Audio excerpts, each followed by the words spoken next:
In the years since 2015's Bloodborne came out, there has been a distinct Victorian sci-fi horror-shaped hole in the market and the hearts of gamers everywhere. In that time, there have been many attempts to capture even a drop of the eldritch magic that made Bloodborne one of the best games ever made, certainly my favorite game ever made if I had to choose. But that's a dumb thing to choose anyway, I'm an adult, so this is a looser video of my early impressions.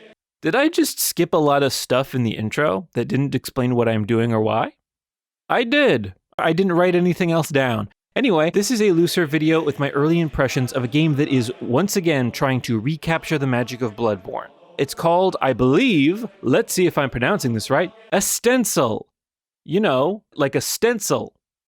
Okay, I have written down here on the thing. So this is a looser video of my early impressions I'm doing loosely without a script. Whoopsie! So I can get it out in time. If you're thinking to yourself, wait, those other videos had scripts? Yes! I'm as surprised as you are! This is sort of impressions of the game from solo dev Ron Vine? I've never seen the name R-O-N-E before in my life, and you might think that that means something. But either way, here they are. I'm putting the Twitter page up on the screen. Yay! So I'm going to go through a list of bullet points talking about this game, because I feel like for a lot of games, I don't really have anything extra to say except for the thing that I say in the review, and then something else happens typically and that I'm not in control of, that is definitely real, and the video happens. But this time, it's a smaller game, and I want to actually talk about my first 3 hours. I'll do a review once I finish the thing, but I'm not going to stress over that because I have a life to do. Bullet point number 1, combat. Weirdly, in the last few weeks, I have been wanting an action game with scythe-based combat. That does sound like something that you would do, yes. Hey, people, this is Dr. Professor P. Von Whisker Biscuits, MD, PhD, Esquire. You may know him from some of my other videos. Oh, Hey, how do you like this, you large time-traveling monster guy? but not necessarily lately, given your, shall we say, reduced output. I mean, ow. I wanted to do this pretty straight, so if you could, I know you're recording the video, Mr. Octopus, you may know my other producer who I tend to work with for more videos. Pivon comes in when I need an additional research or someone to say negative or bad things about a game. Could you just record, because I want to do this one pretty straight, okay? Sure thing, friendo, you're the boss, man. Click, click, click, I know what all these buttons do. Okay, I've been wanting a scythe-based combat game, and this hit the spot, honestly. The combat animations are quite fluid and satisfying. That's something that a lot of indie games, 3D ones specifically, get wrong. Even a lot of AAA or AA games tend to have animations that are either too quick to have weight or too slow to be satisfying. If I can't feel the skull crack of my enemy's life drain from their eyes, what am I even doing? Gross, but this game understands that thin razor line that makes Souls games so intoxicating. They aren't snappy like a Devil May Cry or a God of War, but they also aren't like shoving your fists through refrigerated beans. I guess so. What game are you even talking about? Warlogs. Okay, so like I was saying, it's fluid, and there are a lot of options for combat with these secondary weapons, and you can have like 8 of them at a time. I don't have 8 of them currently, but you can. And they're all on cooldowns, instead of what I think we can agree is objectively the worst part of Bloodborne, consumable items that you have to grind for. Did I burp in the middle of that last sentence? I'm not going to go back and check in the audio. I apologize. I will have put an asterisk or something there. Either way, grinding in Bloodborne sucked. Having to stop a boss run because you were out of blood vials or silver bullets and had to go and just grind those 2 ogres in Central Yharnam over and over and over again because for some reason they were the highest drop rate of blood vials, I think is the worst part of Bloodborne hands down. And this game doesn't have that. You do have consumable health items, but you always come back with at least 5 medicines. I don't know if there's a way to increase that. I don't think there is. I think you just find them in the world, but you at least always have 5, which I really like. I think Bloodborne could have benefited from that. Let's talk about the world design. The world design is a bit more hit and miss than the combat.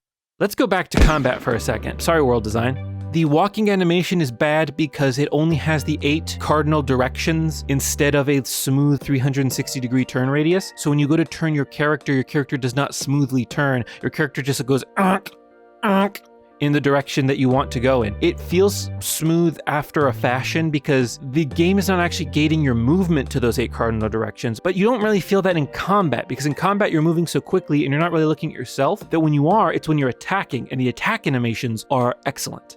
And I think that the dodge is not necessarily accurate enough and the enemy timing is not perfect. The Sekiro, this is not. World design. Welcome back. The world is, and how can I put this? A weird empty Escher painting made of noodles. Not how I would have put it, but it is like a weird MC Escher painting made of noodles. That's not true, actually. Who the heck is MC Escher? Hang on a second, everybody. I gotta Google MC Escher. All right, I'm back. It was MC Escher that does the weird paintings with like all the stairways and stuff. I'm sorry, Pivon. I should have believed in you. That's okay, friend. It was very hurtful, but you know, I'm not even here. I'm just behind the boards.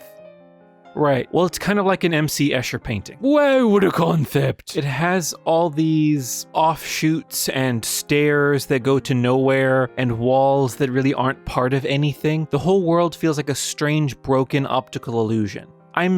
How shall I put it? 70% sure that everything is actually really little in this game. That you're in some kind of model or something. Everyone in the game is dolls.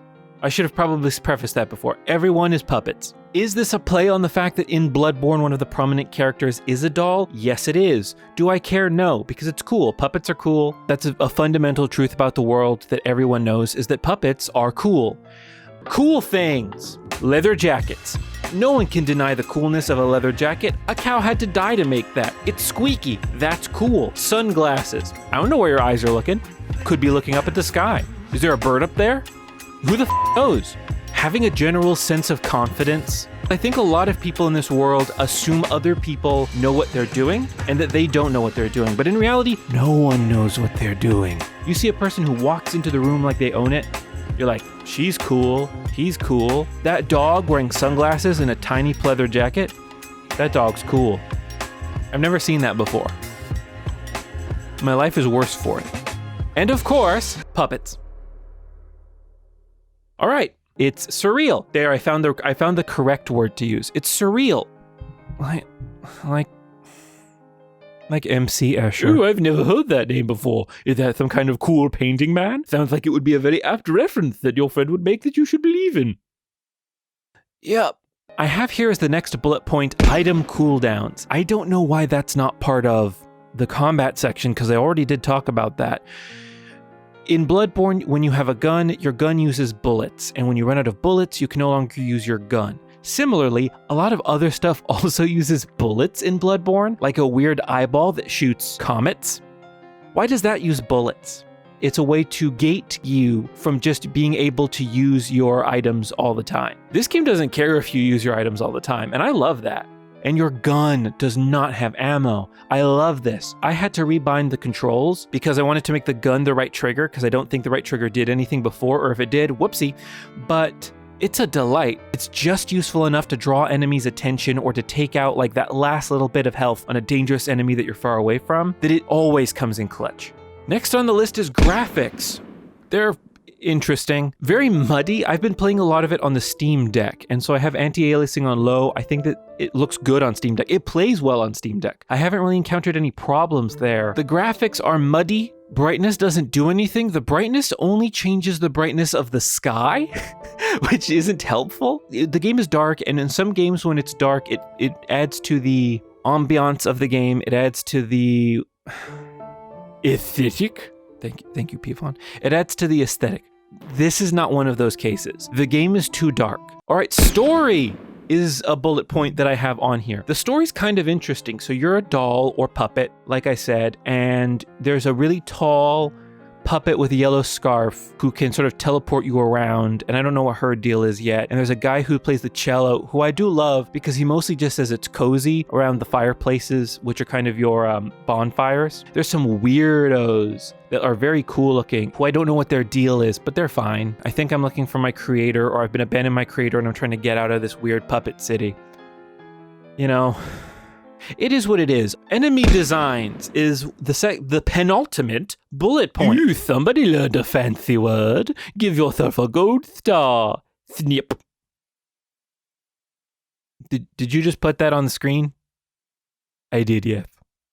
It's really stuck all there, man. Enemy designs are pretty interesting. I'm getting to the point where I'm seeing crap that I've not even seen in like a FromSoft game. Big, weird, horrific enemies. These like, if you took the baleen out of a whale, gave it arms and legs, and then draped a bunch of curtains over it. A perfectly normal thing to do. Yes, regardless, the enemy designs are Or the toasters with the long arms. Are they toasters? Are they bricks? No one's certain. But they do have long off arms that just swing around wildly and mess up everything in sight. Uh-huh. How are the 1s and 2s looking? The 1s are certainly 1s, and the 2s, well, you better believe it, they're 2s. Great. The boss design is fine. It is, what if you put the ghost dog from, is it Nightmare Before Christmas? What if you strapped that onto the cleric beast? And that's fine. I like the dog from Nightmare Before Christmas. It's a good dog. It is ultimately a fun game I'm going to finish. The fact that I can play it on my Steam Deck and that it runs pretty effortlessly means that I can put little chunks into it and then put it in sleep mode and come back to it the next day.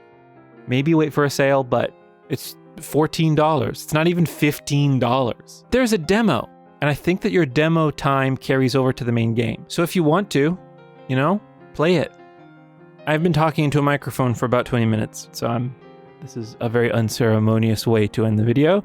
Pivon, anything you wanted to add? Goofs or observations that you wanted to make before we wrap up here and say goodbye to all the nice, let's be honest, cats that have accidentally walked onto keyboards and opened this video? Well, no.